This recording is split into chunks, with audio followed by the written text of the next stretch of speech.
India और नेपाल का जो रिलेशनशिप है उसमें बोलते हैं कि रोटी और बेटी का रिलेशनशिप है। हमारे नेपाल से बहुत अच्छे रिलेशनशिप है। नेपाल जाने के लिए हमारे कंट्री के लोगों का वीजा भी, पासपोर्ट भी नहीं लगता। हमें इतनी ज़्यादा सहूलियत है नेपाल के साथ। Hello friends, welcome again Chandigarh defence academy as well as you know my name is Prashant Kumar. और जैसा कि आप जानते हैं कि अभी जब अपने नेपाल में कुछ जैन जी प्रॉब्लम्स को समझा या देखा भी होगा, आज हम उसे डिटेल में समझेंगे कि एक्चुअल में नेपाल में ऐसी प्रॉब्लम्स आई क्यों। तो सबसे पहले हम ज्योग्राफिकल कंडीशन देख लेते हैं कि नेपाल इस्टेब्लिश किधर है ज्योग्राफिकल कंडीशन पे। तो जो नेपाल है वो इंडिया के इस डायरेक्शन में यहाँ पर है। अगर आप इसको थोड़ा बड़ा साइज करेंगे तो नेपाल यहाँ पर इस तरीके से दिखाई देता है। नेपाल का जो नॉर्थ सेक्शन है यहाँ पर चाइना है और जो साउथ है नेपाल का यहाँ पर इंडिया है। अब इंडिया के कौन कौन से स्टेट हैं? उत्तराखंड, उत्तर प्रदेश, बिहार, वेस्ट बंगाल और सिक्किम। ये सारे स्टेट्स किससे टच करते हैं? नेपाल से टच करते हैं। तो नेपाल, जो इंडिया और नेपाल का जो रिलेशनशिप है उसमें बोलते हैं कि रोटी और बेटी का रिलेशनशिप है। हमारे नेपाल से बहुत अच्छे रिलेशनशिप है। नेपाल जाने के लिए हमारे कंट्री के लोगों का वीजा भी, पासपोर्ट भी नहीं लगता। हमें इतनी ज़्यादा सहूलियत है नेपाल के साथ। नेपाल से कुछ रिवर्स इंडिया की तरफ आती है, जैसे एक रिवर कोसी जो स्वैरो ऑफ बिहार कहते हैं। इस पर हमने कोसी बैराज बनाया है ताकि हम वाटर को कंट्रोल कर सकें। हमने कुछ हाइड्रो इलेक्ट्रिक प्लांट्स भी नेपाल के साथ मिलकर इस्टेब्लिश किए हैं ताकि नेपाल अपनी इकोनॉमी को डेवलप कर ले। नेपाल पूरे तरीके से हिमालय में बसा हुआ एक कंट्री है जो दुनिया में अभी तक किसी का गुलाम नहीं बना। ये बात भी ध्यान रखना। अब प्रॉब्लम क्या आती है? प्रॉब्लम, हम तो उन्हें इतना तक सपोर्ट करते हैं कि नेपाल के पास अपनी कोई कोस्टल बाउंड्री है नहीं, वो चारों तरफ से लैंडलॉक कंट्री है। तो उसको इंटरनेशनल ट्रेड करने के लिए एक पोर्ट की रिक्वायरमेंट होगी। तो हमने अपना विशाखापट्टनम पोर्ट उनको ट्रेड करने के लिए दे के रखा है कि आप विशाखापट्टनम से अपना ट्रेड कर सकते हैं। इस पे हमने फ्री ट्रेड एरिया इनको ये दिया हुआ है। अब नेपाल में है क्या? अगर नेपाल का कोई भी प्राइम मिनिस्टर पहले बनता था, क्योंकि कुछ समय पहले वहां पर डेमोक्रेसी आई, तो जब से वहां का कोई भी प्राइम मिनिस्टर बनता था तो वो इंडिया विजिट सबसे पहले करता था। लेकिन इस बार जो वहां प्राइम मिनिस्टर बने केपी शर्मा, ये इंडिया विजिट नहीं किए, ये चाइना चले गए। इससे नेपाल की जियोपॉलिटी हमें नजर आती है कि कहीं ना कहीं नेपाल चाइना की तरफ, तो वो चाइना से अपने बहुत अच्छे रिलेशनशिप खराब बनाते जा रहा है। तो इसी बात को लेकर वहां पर क्या हुआ, तो चाइना के साथ उसके रिलेशनशिप बेटर हो रहे थे।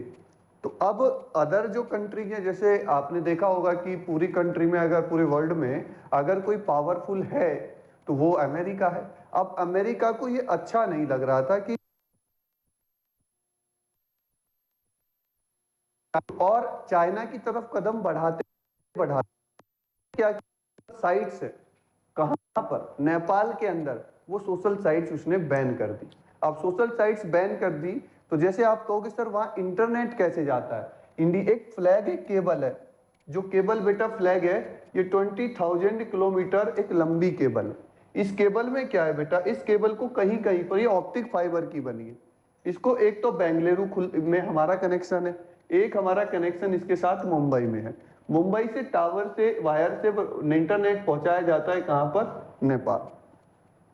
अब नेपाल की गवर्नमेंट ने जो सोशल साइट्स है बैन कर दिया, तो केपी शर्मा गवर्नमेंट ने वहां पर ये सारी चीजें बैन कर दी।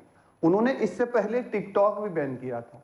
तो जब टिकटॉक बैन किया तो टिकटॉक कंपनी ने पूछा कि आपने हमारा ये ऐसा क्यों बैन कर दिया?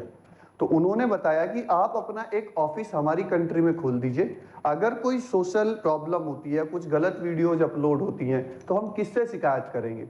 आपका टिकटॉक का हेडक्वार्टर तो चाइना में है, तो हमें एक अपना आपका ऑफिस कहां पर दीजिए? काठमांडू में दीजिए। तो उन्होंने ऐसा कर दिया। तो इसी पॉइंट ऑफ व्यू पे चलते हुए वहां की गवर्नमेंट ने सारी सोशल साइट्स बैन कर दी। अब सोशल साइट्स बैन कर दिए तो वहां की जो एक जैन जी पॉपुलेशन है, जैन जी पॉपुलेशन कौन सी होती है बेटा? जैन जी पॉपुलेशन वो पॉपुलेशन होती है जिसकी एज ग्रुप कितने से है? 50 से 30 उसकी एज ग्रुप आती है। वो लोगों जो सबसे ज्यादा इंटरनेट का यूज कर रहे हैं। तो तो वहां सबसे ज्यादा इंटरनेट का यूज करने वाले जेन जी पॉपुलेशन, वो लोग सरकार के अगेंस्ट हो गए।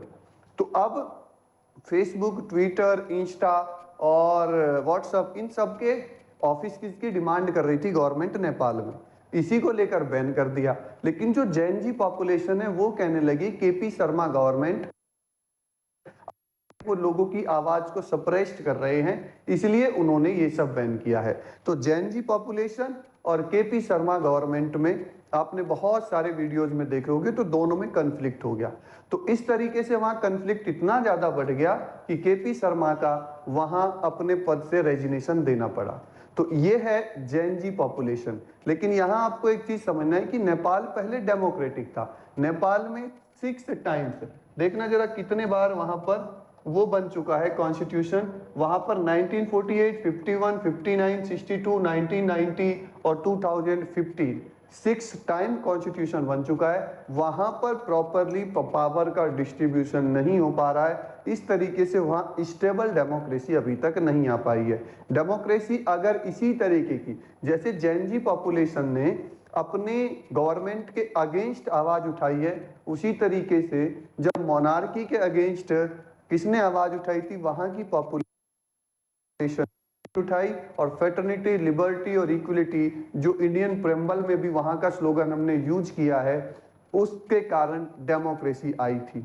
तो आपको अगर डेमोक्रेसी मेंटेन करनी है तो आपको चीजें मेंटेन करनी होंगी। केपी शर्मा गवर्नमेंट को एक प्रॉपर ट्रांसपेरेंसी गवर्नमेंट चलानी चाहिए, को अपने सपोर्ट में रखना था।